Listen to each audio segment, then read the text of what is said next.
Hello everyone, आप सभी देख रहे हैं मिनकैट ओ लेवल। एक बार फिर मैं आज आप सभी के लिए M3R5 पाइथन प्रोग्रामिंग के यूनिट नंबर 1 टॉपिक 6 छठा वीडियो।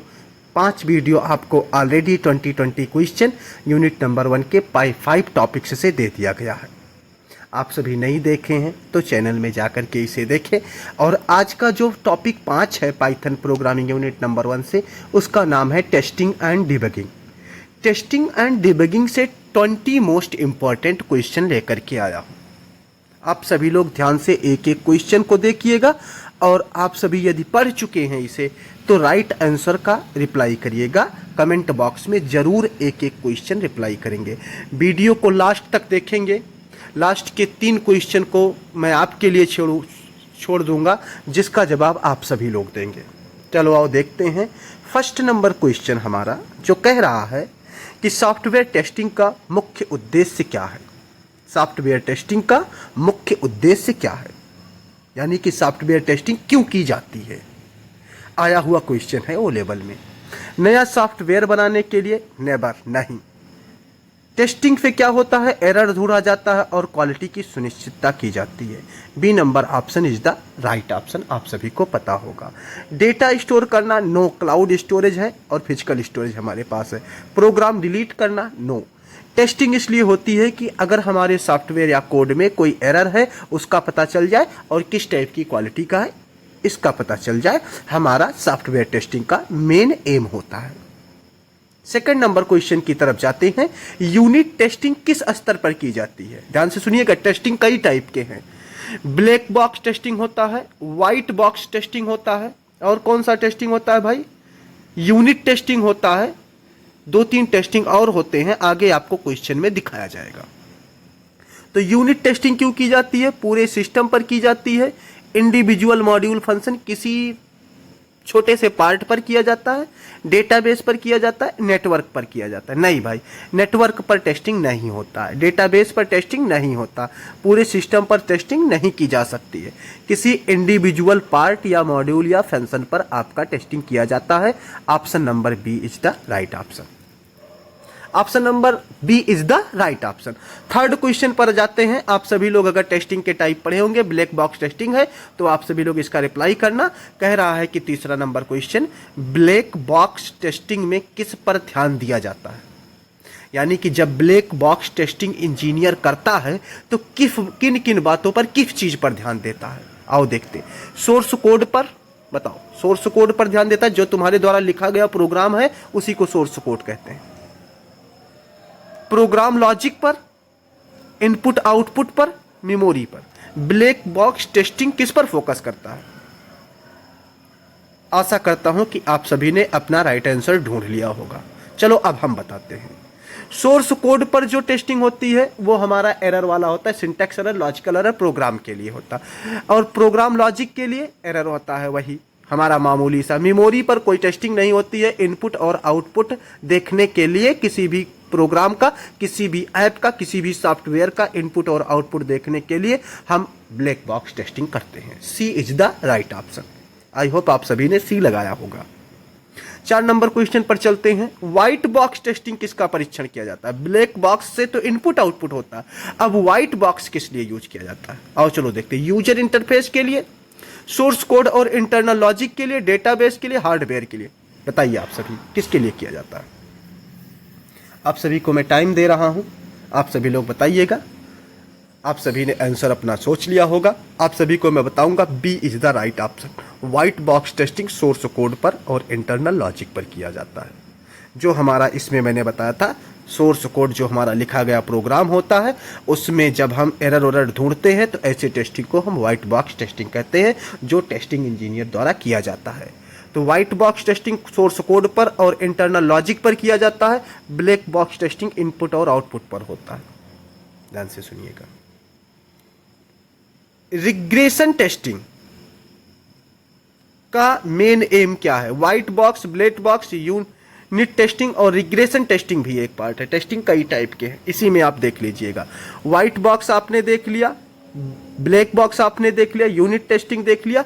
रिग्रेशन टेस्टिंग का मेन उद्देश्य क्या होता है। नया प्रोग्राम बनाना, बी पुराने फीचर्स सही कार्य कर रहे हैं या नहीं इसकी जांचना, कंप्यूटर रिस्टार्ट करना, मेमोरी बढ़ाना। आप सभी बताइएगा। मेमोरी और कंप्यूटर रिस्टार्ट का तो कोई संबंध ही नहीं बनता है टेस्टिंग से। सी और डी आउट ऑफ ऑप्शन चले गए, ये बाहर चले गए ऑप्शन से। नया प्रोग्राम बनाना या पुराने फीचर सही तरह कार्य कर रहे हैं इसकी जांच करना। B is the right option. Regression testing, तुम्हारा जो बना बनाया प्रोग्राम है वो सही से काम कर रहा है कि नहीं कर रहा है, जो तुम चाह रहे हो डिजायर्ड आउटपुट दे रहा है कि नहीं दे रहा है, इसकी जांच करने के लिए रिग्रेशन टेस्टिंग का यूज होता है। Question number 6, alpha testing. Testing का एक और टाइप आ गया भाई, alpha testing. Unit testing, black box, white box, regression और अल्फा टेस्टिंग। अल्फा टेस्टिंग कौन सा काम करता है, या अल्फा टेस्टिंग किसके द्वारा होता है, कौन करता है? अल्फा टेस्टिंग जो डेवलपमेंट कर रहा होता है डेवलपर और टेस्टर के द्वारा किया जाता है। ध्यान से सुनिएगा, डेवलपर और tester. B option is the right option. 7th number question next testing है। बीटा टेस्टिंग कौन करता है, आप सभी बताइएगा। बीटा टेस्टिंग कब होता है? सपोज करो बीटा टेस्टिंग का मैं तुम्हें एग्जांपल दे रहा हूं। सपोज करो आपने एक एप्लीकेशन तैयार किया, ऐप और प्ले स्टोर पे डाल दिया। अब जो यूजर हैं उस प्ले स्टोर को डाउनलोड करते हैं। डाउनलोड करने के बाद उसे चला करके जो स्टार रेटिंग और रिव्यू देते हैं, कमियां बताते हैं, उसी को बीटा टेस्टिंग कहा जाता है। तो बीटा टेस्टिंग कौन करता है? यूजर, कस्टमर और user. B is the right option. Beta testing user के द्वारा होता है। 8 नंबर क्वेश्चन क्या रहा है? एक्सेप्टेंस टेस्टिंग का मेन एम क्या है? एक और टाइप का टेस्टिंग भाई, आप सभी बताइएगा अगर टेस्टिंग के टाइप पढ़े हैं तो। B is the right option. User requirement पूरी हुई या नहीं इसकी जांच करना, इसको टेस्ट करना। यूजर ने क्या क्या मांगा था इस वाले में। बीटा टेस्टिंग के बाद जब कमियां बताता है, उन कमियों को दूर करने के लिए आपके एप्लीकेशन मोबाइल में अपडेट के लिए आता है। तो उस अपडेट में जो बताया गया यूजर के द्वारा कमी थी, क्या उसे दूर किया गया? अगर दूर किया गया इसकी जांच होती है, तो उसकी जांच करने के लिए एक्सेप्टेंस टेस्टिंग का यूज किया जाता है। 9th नंबर क्वेश्चन, हम में कौन सा टेस्टिंग का प्रकार नहीं है? मतलब इन 4 में से कौन सा टेस्टिंग का प्रकार नहीं है? Unit testing, black box, white box, regression, alpha, beta. अब ध्यान से सुनिएगा। यूनिट टेस्टिंग क्या टेस्टिंग नहीं है? है। Integration testing, debug testing, system testing. तो यूनिट टेस्टिंग तो आपने देखा, इंटीग्रेशन टेस्टिंग भी टेस्टिंग का एक पार्ट है, सिस्टम टेस्टिंग भी होता है। डिबग नाम का कोई भी टेस्टिंग नहीं होता है हमारे सॉफ्टवेयर इंजीनियरिंग में, हमारे पाइथन प्रोग्रामिंग में। तो 9th का राइट ऑप्शन है C option. 10th number question की तरफ हम बढ़ते हैं। कह रहा है कि टेस्ट केस का उपयोग किस लिए किया जाता है? प्रोग्राम डिलीट करने के लिए टेस्ट केस का उपयोग किस लिए किया जाता है? टेस्टिंग के स्टेप्स और एक्सपेक्टेड रिजल्ट लिखने के लिए, डेटाबेस बनाने के लिए, मेमोरी चेक करने के लिए। भाई देखो, मेमोरी चेक करने के लिए कोई भी टेस्टिंग नहीं की जाती है, पहली बात। प्रोग्राम डिलीट करने के लिए भी कोई भी टेस्टिंग नहीं होता है। ऑप्शन ए और ऑप्शन डी बाहर हो गए। डेटाबेस बनाने के लिए कोई टेस्टिंग नहीं होती है, ये भी सही बात है। तो B is the right option. Testing के स्टेप्स और एक्सेप्टेड रिजल्ट लिखने के लिए टेस्ट केस का यूज किया जाता है। तो 10th का राइट ऑप्शन बी। अब हम 11th नंबर क्वेश्चन की तरफ बढ़ रहे हैं। आओ चलो देखते हैं। आओ चले हम अपने 11th नंबर क्वेश्चन की तरफ। 11 नंबर क्वेश्चन कह रहा है डिबगिंग क्या है? पाइथन प्रोग्रामिंग में डिबगिंग एक एरर होता है। 1 से 10 तक टेस्टिंग के क्वेश्चन थे जो बार बार ओ लेवल में पूछे गए हैं। 11 से लेकर के 20 नंबर तक के क्वेश्चन डिबगिंग के क्वेश्चन है, एरर के क्वेश्चन है। डिबगिंग का मतलब एरर होता है। प्रोग्राम डिलीट करना, एरर को ढूंढकर ठीक करना, प्रोग्राम इंस्टॉल करना, डेटा बैकअप लेना, एरर होता है डिबगिंग का मतलब। एरर को ठीक करना ढूंढकर। B is the right option question number 11 का। 12 नंबर क्वेश्चन की तरफ बढ़ते हैं। सिंटैक्स एरर कब होता है? आपको ऑलरेडी एरर में पढ़ाया गया है आप हमारे प्रीवियस 6 टॉपिक को देखिएगा, 5 टॉपिक को यूनिट नंबर 1 से 20-20 क्वेश्चन मिलेंगे, उसमें आपको बताया गया है। सिंटैक्स एरर कब होता है? प्रोग्राम रन होने के बाद नहीं। ग्रामर रूल गलत होने पे यस। जब सिंटैक्स लिखा गया तरीका, स्पेलिंग या कोई भी स्पेशल ऑपरेटर फंक्शन का मिस्टेक होता है तो हमारा सिंटैक्स एरर होता है। ग्रामेटिकल रूल के तहत जो गलत हो जाए उसे हम सिंटैक्स एरर कहते हैं। आउटपुट गलत आने पे लॉजिक एरर होता है। रन होने के बाद जो एरर होता है exception handling run time error कहलाता है। प्रोग्राम रन होने के बाद होने वाला एरर रन टाइम एरर। गलत आउटपुट आने पे लॉजिकल एरर, ध्यान से सुनिएगा, आउटपुट जो चाह रहे वो नहीं आया, कुछ और आया तो लॉजिकल एरर।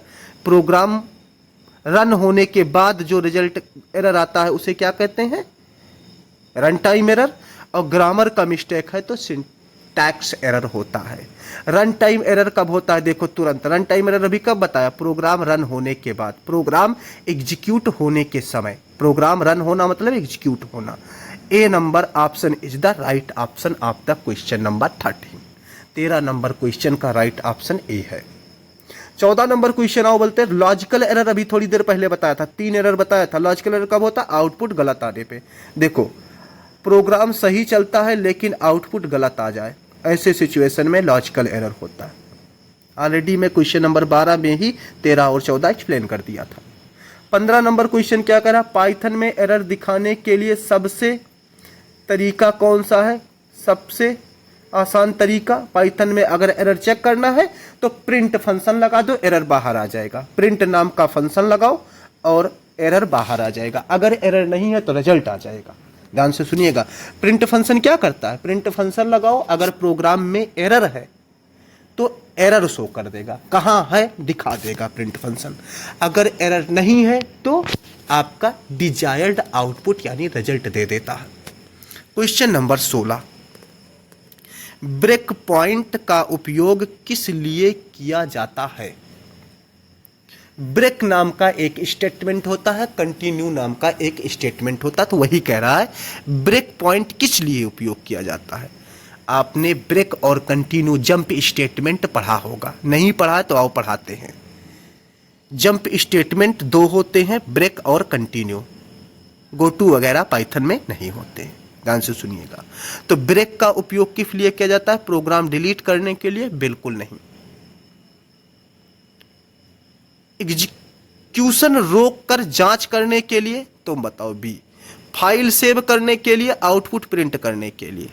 भाई फाइल सेव करने के लिए ब्रेक का यूज कभी नहीं होता है। ऑप्शन नंबर ए और ऑप्शन नंबर सी गायब हो गया। अब आपने बी और डी में से कोई बताओ सही है। आई होप कि आपने बता दिया होगा कि ऑप्शन नंबर बी और डी में से कौन सा सही है। चलो हम बताते हैं, B is the right option. Execution रोक कर जांच करने के लिए ब्रेक का यूज किया जाता है। क्वेश्चन नंबर 17, 18, 19, 20 मैं पढ़ूंगा और राइट आउटपुट क्या है आप लोग कमेंट करिएगा। बग का अर्थ क्या है? भाई बग एरर का एक पार्ट होता है, बस इतना मैं बताऊंगा। हार्डवेयर डिवाइस होता है, प्रोग्राम में एरर और डिफेक्ट होता है, कंपाइलर होता है, रैम होता है। आप सभी समझ लीजिएगा, बग एरर का एक टाइप होता है। बाकी आप सभी राइट आउटपुट क्या है आंसर दे दीजिएगा। क्वेश्चन नंबर 18, निम्न में से कौन सा एरर टाइप नहीं है? ध्यान से सुनिएगा, मैंने एरर टाइप एक्सप्लेन कर चुका हूं मैं प्रीवियस वीडियो में भी और इस वाले वीडियो में भी मैंने एक्सप्लेन किया। एरर का टाइप कौन सा नहीं है आपको मैंने बताया था, और सब कब आता है ये भी अभी एक्सप्लेन किया हूं। कौन सा टाइप नहीं है इसका राइट आउटपुट आप लोग कमेंट करिएगा। 19 नंबर क्वेश्चन कह रहा है टेस्टिंग और डिबगिंग में मुख्य अंतर क्या है? अगर टेस्टिंग और डिबगिंग सेम होते तो डिफरेंट क्वेश्चन 1 से 10 तक और 11 से लेके 20 तक ना बनते।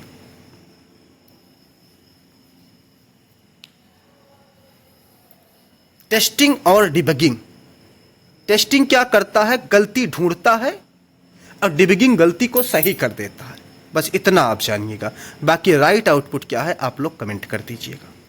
20 नंबर क्वेश्चन में हम कोई भी एक्सप्लेनेशन नहीं देंगे, आप सभी के लिए है। पाइथन में एक्सेप्शन हैंडलिंग के लिए कौन सा कीवर्ड प्रयोग किया जाता है? पाइथन में एक्सेप्शन हैंडलिंग का मतलब होता है जब प्रोग्राम में रन टाइम एरर आता है तो ऐसे एरर को एक्सेप्शन हैंडलिंग कहते हैं। तो एक्सेप्शन हैंडलिंग के लिए किस कीवर्ड का यूज पाइथन में करते हैं? राइट ऑप्शन इसका आप लोग कमेंट करिएगा। आशा करता हूं कि आप सभी को वीडियो पसंद आया होगा और मैं आपसे गारंटी करता हूं कि यूनिट नंबर 1 टॉपिक 6 टेस्टिंग और डिबगिंग से अगर आप 20 क्वेश्चन तैयार करते हैं तो ओ लेवल में इसी 20 से आपको मिल जाएगा। तो चलते हैं अपनी नेक्स्ट वीडियो की तरफ, ठीक है, और उसको हम पढ़ते हैं। और नेक्स्ट वीडियो, सभी वीडियो आप हमारे चैनल में प्लेलिस्ट में जाकर के देख सकते हैं। M3R5 के यूनिट का हर एक टॉपिक का 20-20 क्वेश्चन आपको दिया गया है जो मोस्ट इंपॉर्टेंट है। इतना पढ़ने के बाद आप एग्जाम पास हो जाएंगे। ठीक पड़ी, चलते हैं आगे।